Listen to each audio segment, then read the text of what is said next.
మీరు పళ్ళు కట్టించుకోవాలనుకుంటున్నారా? పళ్ళు లేని చోట పళ్ళు కట్టించుకోవాలి అంటే 3 ఆప్షన్స్ ఉంటాయి. ఒకటి, పాతకాలం పద్ధతిలో రోజు తీసి పెట్టే పళ్ళని, దాన్నే ఆర్పిడి అంటాం. దీనివల్ల ఏంటంటే బోన్ మీద ఎక్కువగా లోడ్ పడి బోన్ అనేది అరిగిపోవడానికి అవకాశం ఎక్కువ ఉంటుంది. సెకండ్ ఆప్షన్ ఎఫ్పిడి అంటే ఫిక్స్డ్ పార్షియల్ డెంచర్.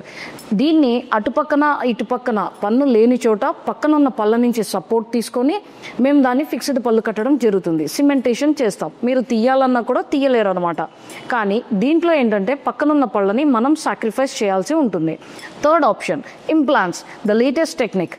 ఇది ఏంటంటే ఎక్కడైతే పన్ను లేదో ఒక టైటానియం స్క్రూని తీసుకొని బోన్లో పెట్టేసి దాని మీద మనం పన్ను కట్టడం జరుగుతుంది. దీనివల్ల ఏంటంటే లోడ్ అనేది కేవలం బోన్కి మాత్రమే ట్రాన్స్ఫార్మ్ అవుతుంది. కాబట్టి this is the best option. పక్కన పళ్ళని మనం అరగదీయాల్సిన అవసరం కూడా లేదనమాట. సో ఈ విధంగా మనము ఫిక్స్డ్ పళ్ళని కట్టించుకోవడానికి అవకాశం ఉంది. This is doctor Prashanti, Aditya multi speciality dental clinic, near Chittugunta signal, Eluru road, Vijayawada.